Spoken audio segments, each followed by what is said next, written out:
Breaking news చూస్తున్నాం. కేంద్ర మంత్రి బండి సంజయ్ పైన కూడా కేసు నమోదు చేయాలి, అరెస్ట్ చేయాలని చెప్పి బీఆర్ఎస్ పై నుంచి డిమాండ్ నిలబడుతుంది. తన కొడుకు అరెస్ట్ కాలేదు, పోలీసులు ఎదుట సరెండర్ అయ్యాడంటూ బండి సంజయ్ తప్పుడు వ్యాఖ్యలు చేస్తున్నాడు అనేది వాళ్ళ వర్షన్. ఇంకోవైపు న్యాయ వ్యవస్థ మీద నమ్మకంతో తానే స్వయంగా పోలీసుల ముందు లొంగిపోయాను అని చెప్పి లొంగిపోయాడు అని బండి సంజయ్ చెప్తున్నారు.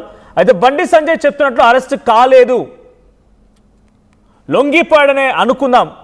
అప్పుడు ఈ 9 రోజుల పాటుగా భగీరథ్ ఎక్కడున్నాడు మరి? సో నిందితుడిని దాచిపెట్టింది ఎవరు? నిందితుడిని కాపాడేందుకు ప్రయత్నం చేసింది ఎవరు?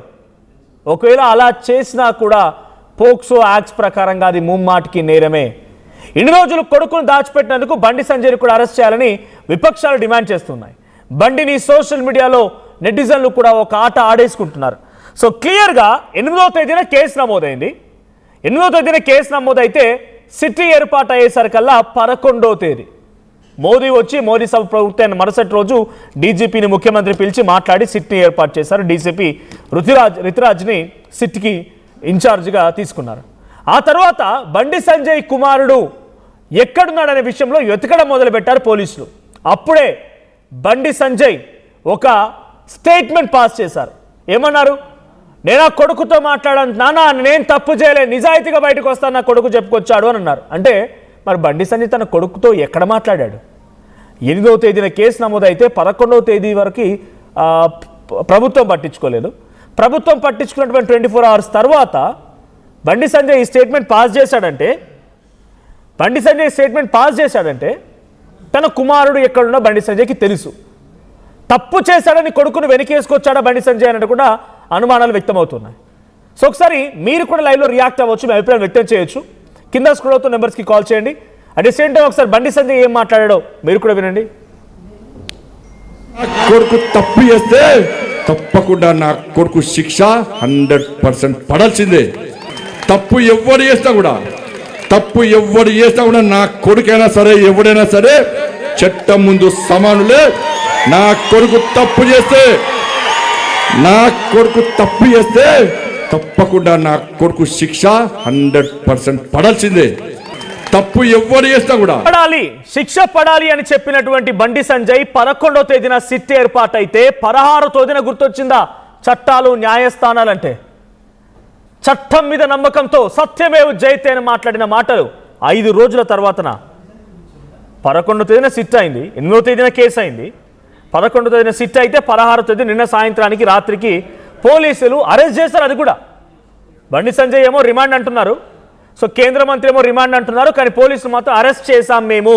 We have very confidential information that is passing away this route, so we have tracked him, traced him and arrested him అని చెప్పి పోలీసులు చెప్తున్నారు. ఆయన ఆ రూట్ వెంట వెళ్తున్నారని పక్కా సమాచారం ఉంది మాకు, ఆ సమాచారం తెలుసుకుని అరెస్ట్ చేశామనేది పోలీసులు చెప్తున్నమాట. కానీ బండి సంజయ్ పోలీసులను కూడా తప్పుపడుతూ ఇక్కడ పోలీసుల యొక్క పనితీరును కూడా తప్పుపడుతున్నట్టుగానే ఆయన లొంగిపోయాడు అనే రకంగా మాట్లాడుతున్నారు. ఏదేం జరిగినా ఇక్కడ చాలామంది అనుకోవచ్చు, అరెస్ట్ చేయాలని విపక్షాలు అడగడం ఏంటి, బీఆర్ఎస్ పార్టీ నేతలు డిమాండ్ చేయడం ఏంటి, ఎందుకు అరెస్ట్ అవుతారు అనుకుంటే లీగల్గా టెక్నికల్గా ఒక పోక్సో కేసు సంబంధించిన నిందితుడిని దాచిపెట్టి ఉంటే కనుక ఆయన కూడా పనిషబులే. He is also punishable. Not only this, నా చేతిలో ఒక లెటర్ కూడా ఉంది. సో గతంలో 5 పేజీల లేఖ రాసుకొచ్చింది అటు అమ్మాయి తల్లి, ఎవరు ఆ బాధితురాల తల్లి 5 పేజీల లేఖ రాసుకొస్తే 5 పేజీల లేఖలో కూడా ఒక అంశం ఉంది. ఏమని? So 8th point, if at all PCR there, please recollect that. So on 22nd April 2026, Sangappa visited our residence, claimed to represent influential persons connected to the accused side. బాధితుడి పక్షాన అంటే నిందితుడి పక్షాన, ఇక్కడ నిందితుడు ఎవరు? బండి భగీరథ్ పక్షాన చాలా ఇన్ఫ్లుయెన్షియల్ పర్సన్స్ ఉన్నారని చెప్పి మమ్మల్ని బెదిరించి మరుసటి రోజున కేంద్ర మంత్రి దగ్గర తీసుకెళ్లారు. ఆయన మమ్మల్ని బెదిరించాడు, మేము ఆయన మాటల ద్వారా మేము అక్కడ హ్యుమానిటరీ గ్రౌండ్లో ఆలోచిస్తారేమో, మాకు పరిష్కారం దొరుకుతుందేమో, ప్రొటెక్షన్ వస్తుందేమో అని చెప్పి భావించాం, కానీ మమ్మల్ని భయపెట్టిస్తే ప్రాణ అరచేతిలో పెట్టుకొని బిక్కుమంటూ అక్కడి నుంచి వచ్చామనేది ఆ తల్లి చెప్పిన మాట. అంటే పోక్సో కేసు నిందితుని దాచిపెట్టి, పోక్సో కేసులో నిందితున్న వ్యక్తిని దాచిపెట్టి ప్రొటెక్షన్ ఇవ్వడం, పోక్సో కేసులో ఆ బాధితురాలు వెళ్ళి తన భార్య చెప్పుకుందామంటే ఆ బాధితురాలు కూడా భయపెట్టడం. సో 2 విషయాలు ఉన్నాయి. సో ఇప్పుడు పోలీసులు బండి సంజయ్పై ఎటువంటి చర్యలు తీసుకుంటారో చూడాలి. కానీ విపక్షాలు మాత్రం తప్పకుండా కేసు నమోదు చేయాల్సిందే, అరెస్ట్ చేయాల్సిందే డిమాండ్ చేస్తున్నాయి. ఒకటి, పోక్సో కేసు నిందితుడిని దాచిపెట్టినందుకు గాను if it is proved, and ఇంకొకటి ఆ బాధితురాలు అక్కడికి వెళ్ళి మాట్లాడింది అని చెప్పి స్వయంగా తనిచ్చిన స్టేట్మెంట్, తనిచ్చిన ప్రెస్ నోట్లోనే మమ్మల్ని భయపెట్టాడు, భయభ్రాంతులకు గురి చేశాడు, మేము ప్రాణాల చేతిలో పెట్టుకొని బిక్కుబిక్కుమని అక్కడి నుంచి వచ్చాం, భయభ్రాంతులకు గురి చేశాడు, థ్రెటన్ చేశాడు. ఇది ఆ బాధితురాలు రాసుకొచ్చిన లేఖలో ఉన్న మాట. ఈ రెండిట్లో పోక్సో కేసుని అణచివేసినందుకు, పోక్సో కేసు నితిని కాపాడినందుకు, రెండిట్లో కూడా బండి సంజయ్ పై సైతం చర్యలు తీసుకోవాలనేది ప్రధానంగా వినిపిస్తున్న మాట. ఒకవైపు పోలీసుల యొక్క పనితీరును కూడా తప్పుపడుతూ పోలీసులు పట్టుకోలేదు, మేమేమే లొంగిపోయామని కూడా చెప్తున్నారు బండి భగీరథ్ సంబంధించిన విషయంలో కేంద్ర మంత్రి. ఒకసారి దీనికి సంబంధించి మరిన్ని అప్డేట్స్ ప్రతినిధి క్యాంప్ రిపోర్టర్ ఇన్నారెడ్డి ఉన్నారు. ఇన్నారెడ్డి, సో ఏంటి బండి సంజయ్ పై కూడా చర్యలు తీసుకోవాలంటే ప్రధానంగా వినిపిస్తున్న డిమాండ్. సో బండి సంజయ్ పై నిజంగానే పోక్సో యాక్ట్లో నిందితుడిని కాపాడినా, రక్షణ ఇచ్చినా, ప్రొటెక్షన్ ఇచ్చినా, లేదు పోక్సో కేసు విషయాన్ని ఆ బాధితురాల్ని హత్య చేసినా, తొక్కిపెట్టే ప్రయత్నం చేసినా కూడా అది కూడా కొంత it's a punishable offence. So ఇప్పుడు ఈ అఫెన్స్నే ప్రతిపక్షాలు పట్టుకున్నాయి, విపక్షాలు పట్టుకుని వారంతా కూడా డిమాండ్ చేస్తున్నారు ఎలాగైనా సరే బండి సంజయ్ మీద కేసు నమోదు చేయాలి, అరెస్ట్ చేయాలని. నిజంగా అటువంటి లీగల్ టర్మినాలజీ ఉంటుందా? అంటే ఆ రకంగా ముందుకు వెళ్ళే అవకాశం ఉందా పోలీసులు? అంటే ప్రస్తుతం అయితే మాత్రం ఇన్వెస్టిగేషన్ కొనసాగుతుంది కాబట్టి ఇన్వెస్టిగేషన్ లో కంటిన్యూస్ ప్రాసెస్ లో తేలే అంశాలు. ఇక్కడ మనం ఒక విషయం మాత్రం చాలా స్పష్టంగా ముందుగా మాట్లాడుకోవాలి. డిస్క్రిమినేషన్ లాగా మన మీద ఆల్రెడీ మీడియాలో బండి సంజయ్ గురించి రాయొద్దు, ఎలాంటి ఫోటోలు వేయొద్దని చెప్పి కూడా ఒక ఆర్డర్ తెచ్చుకున్నారు. మరి పోక్సో చట్టంలో కావచ్చు నిందితులు సహకరిస్తే వాళ్ళ మీద యాక్షన్ తీసుకోవాలని చెప్పిన చట్టంలో ఉంది. అది కాకుండా ఇంకో విషయం కూడా నేను మెన్షన్ చేసుకున్నా. ఇప్పుడు మనం బండి సంజయ్ గురించి నేను మాట్లాడుతున్నాం, ఎందుకంటే వాస్తవాలను ప్రజలకు అందించాలి కాబట్టి, వాస్తవాలు తెలియాలి కాబట్టి తెలియజేసే ప్రయత్నం చేస్తున్నాం. మీడియాగా మన బాధ్యత. ఇప్పుడు మన మీద కూడా కంటెంప్ట్ ఆఫ్ కోర్టు యాక్షన్ తీసుకుంటారు లేదో తీసుకున్నా కూడా మనం చెప్పాల్సిన అంశాలు ఖచ్చితంగా కరాఖండిగా చెప్పాలి కాబట్టి చెప్తున్నాం. దీంట్లో నిన్న ఆ కోర్టు ఆర్డర్ తెచ్చుకున్నారు, తర్వాత దాని మీద మీడియాకి ఒక ప్రెస్ నోట్ లా రిలీజ్ చేశారు, ట్విట్టర్ కూడా చేశారు. మరి ఇవన్నీ చేసిన తర్వాత ఈ విషయాలను బండి సంజయ్ పేరుతో చెప్తున్నాం కాబట్టి అది కూడా కంటెంప్ట్ ఆఫ్ కోర్టు కింద వస్తుందా? మా మీద కూడా యాక్షన్ తీసుకుంటారా? మరి బండి సంజయ్ పేరు చెప్పకుండా ఎవరి పేరు మెన్షన్ చేయాలన్నది కూడా ఒక క్వశ్చన్ మార్క్ లాగా ఉంది. మీరు ఏవైతే ప్రశ్నలు లేవనెత్తారో ఆ లేవనెత్తిన ప్రతి అంశంలో కూడా ఖచ్చితంగా అది లీగల్ ప్రొసీడింగ్స్ అనమాట. లీగల్ ప్రొసీడింగ్స్ లో ఎంతటి వ్యక్తి అయినా సరే, ఇదొక సెన్సిటివ్ కేసు. అంటే పోస్కో కేసు అనేది మైనర్ గర్ల్ మీద అటాక్ చేయడం కానీ, అత్యాచారం చేయడం లాంటి ఒక సెన్సిటివ్ కేసు కాబట్టి తప్పించే ప్రయత్నం చేసినా, సపోర్ట్ చేసినా, తర్వాత ఏ రకంగా సపోర్ట్ చేసినా కూడా దట్ ఈస్ పనిషబుల్ అఫెన్స్ అని చెప్పని చట్టంలో చాలా స్పష్టంగా ఉంది. మరి ఇలాంటి పనిషబుల్ అఫెన్స్ లో ఇన్వాల్వ్ అవుతూ తన పేరు మీడియాలో బయటికి రావద్దని చెప్పని, అలాగనే మీడియా మీద యాక్షన్ తీసుకోమని చెప్పడం, అంటే కొన్ని విషయాల్లో దారుణంగా ఆయన గురించి మాట్లాడుతున్న మాటలు కొన్ని వాస్తవమే, అలాంటి చర్యలు తీసుకోవాలి. కాకపోతే ఉన్నట్టుగా పబ్లిక్ కి సమాచారం అందించాల్సిన బాధ్యత మనకు ఉంది కాబట్టి ఇప్పుడు ఈ విషయాన్ని కూడా మనం పబ్లిక్ చెప్పే ప్రయత్నం చేస్తా ఉన్నాం. దీంట్లో మీరు లేవనెత్తిన అంశాలన్నీ కూడా ఖచ్చితంగా లీగల్ ప్రొసీడింగ్స్ లో భాగాలే. ప్రతిపక్షాలు లేవనెత్తాయి, ఇది లేవనెత్తినప్పుడు కూడా మరి ఇది పనిషబుల్లా కాదా, తర్వాత దీంట్లో ఇన్వాల్వ్మెంట్ ఉన్నాడా లేదా అని తేల్చాల్సింది ఇన్వెస్టిగేషన్ ఏజెన్సీలు. ప్రస్తుతం బండి భగీరథ అరెస్ట్ అయ్యాడు, తర్వాత రేపు కోర్టులో ఆయన పోలీస్ కస్టడీకి తీసుకోవడానికి కూడా పిటిషన్ వేయడానికి సిద్ధమవుతా ఉన్నారు. పిటిషన్ వేసిన తర్వాత కోర్టు కనుక అనుమతించిన తర్వాత ఇన్వెస్టిగేషన్ లో ఇప్పటిదాకా ఎక్కడికి వెళ్ళావు, ఎవరితో ఉన్నావు, ఎవరు సపోర్ట్ చేశారు అన్ని విషయాలు కనుక ఇన్వెస్టిగేషన్ చేస్తే అది ప్రొసీడింగ్స్ ఆఫ్ ఇన్వెస్టిగేషన్ డెఫినెట్ గా అన్ని బయటకు వస్తాయి.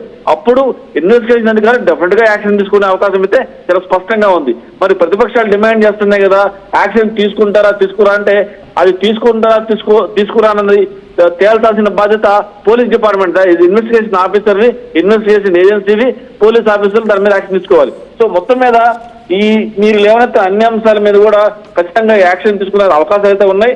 అట్లీస్ట్ బండి సంజయ్ని కూడా ఈ విషయంలో ఒకవేళ కనుక బండి భగీరథ కనుక స్టేట్మెంట్ లో కనుక తన్ను కాపాడటము, తర్వాత తన్ను దాచిపెట్టి ఉన్న చూడటం కావచ్చు, తర్వాత ఏ రకమైన ఇన్ఫర్మేషన్ కనుక బండి భగీరథ కనుక స్టేట్మెంట్ లో ఇస్తే ఖచ్చితంగా బండి సంజయ్ గారిని కూడా ఖచ్చితంగా పిలిపించి విచారించే అధికారం పోలీస్ డిపార్ట్మెంట్ కి ఉంది. సో ఇంత చేసుకుంటా తను చెప్పిన మాట, తన కొడుకైనా సరే యాక్షన్ తీసుకోవాలన్నారు. ఇక్కడ చట్టం ఎవరు చుట్టం కాదని ఈ విషయంలో మాత్రం బండి సంజయ్ గారిని మనం ఖచ్చితంగా అప్రిషియేట్ చేయాల్సిందే. ఎందుకంటే ఆయన నిజాన్ని నిర్భయంగా చెప్పాడు. కానీ ఎక్కడైనా కన్న తండ్రి తర్వాత తప్పు చేసినా కూడా తప్పించే ప్రయత్నం చేస్తా, అది జనరల్ గా మానవ నైజం అది. సో అయినప్పటికీ కూడా అక్కడ ఒక పక్కన తప్పు జరుగుతా ఉంది, ఒక పక్కన పోలీస్ యాక్షన్ తీసుకున్నప్పుడు కూడా కొన్ని నిజాలు నిర్భయంగా మాట్లాడిన బండి సంజయ్ మరి ఇప్పుడు మనం లేవనెత్తిన అంశాల మీద కూడా ఖచ్చితంగా సమాధానం చెప్పాలి. సో సమాధానం చెప్పకపోయినా కూడా ఇది లీగల్ ప్రొసీడింగ్స్ లో భాగం కాబట్టి మనం ఓన్లీ ఎంతవరకు అంటే ఒక్కసారి మీరు అంటున్నట్టుగా గ్యాగ్ ఆర్డర్ సంబంధించి కూడా పబ్లిక్ మనం ఇన్ఫార్మ్ చేస్తున్నాం కాబట్టి దాని మీద కూడా క్లారిటీ ఇద్దాం ఒకసారి. సో ఇక్కడ ఇన్నారెడ్డి చెప్తున్నట్టుగా, మా క్రైమ్ రిపోర్టర్ ఇన్నోరెడ్డి చెప్తున్నట్టుగా అక్కడ ఏంటంటే గ్యాగ్ ఆర్డర్ వచ్చింది ఒకటి అన్ని ఛానల్స్కి, 23 ఛానల్స్కి, కొన్ని సోషల్ మీడియా ప్లాట్ఫామ్స్కి, కొన్ని ఎక్స్కి, ట్విట్టర్కి, మెటాకి, గూగుల్కి, అన్నిటికీ ఏమొచ్చింది దాంట్లో అని అంటే సో 1 to 23 వరకు ఉన్నాయి. దాని లిస్టు ఆర్టీవీ కూడా ఉంది. So their agents, associates and representatives to immediately take down, delete and permanently remove all defamatory videos, clips, interviews, press meets, recordings, statements, social media posts. అంటే డిఫమేటరీ వీడియోస్ లేదంటే clips, interviews అన్నీ కూడా delete చేసేయాలి.